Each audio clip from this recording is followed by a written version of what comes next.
I've just completed Donkey Kong Bananza, and this game is absolutely phenomenal and probably my game of the year so far. One of the first things I noticed as soon as we loaded in was how good the movement is in this Donkey Kong. Donkey Kong himself feels amazing. You can 100% tell the Mario Odyssey team was behind this game. There is a lot of similarities, and I think even if you weren't necessarily a big fan of the Donkey Kong franchise before this game, you definitely can play this game and get a lot of enjoyment out of it. There are tons of things to collect as well, so if you are a collector, you can 100% spend a lot of time making sure you have all the fossils, the bananas, the soundtracks, etc. The game tracks your stats as well, because a lot of this game is about smashing stuff up. And the only thing I probably didn't like is the fact that near the end, to actually get to the core, you had to gather a certain amount of gold, which off memory I think was 3k, 5k, and then 9,999, which might not sound too bad. However, it just meant we had to stop the flow of the story, go back a few sub layers and get more gold, and that is probably the only hiccup in the game that I didn't enjoy. But everything else was phenomenal, and the soundtracks were great too.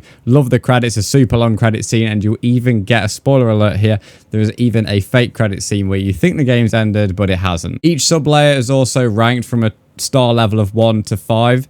In most games, you see 1 to 5 stars, and it doesn't really make a difference. However, in this game, it definitely does. When you're fighting bosses at that 1 star, it is really, really easy. However, by the time you get near the end, the bosses have substantially increased in difficulty, and I do like that about Donkey Kong. On top of that, each of the Bonanza animals are brilliant. The skill tree was an unexpected surprise for me. I kept this game completely in the dark, so it was a completely fresh experience, and I loved every minute of it. If you've played Donkey Kong Bonanza, I'd love to hear your thoughts down below as well, and if you were reluctant to pick it up, I would 100% recommend going to buy it, because it's worth every penny.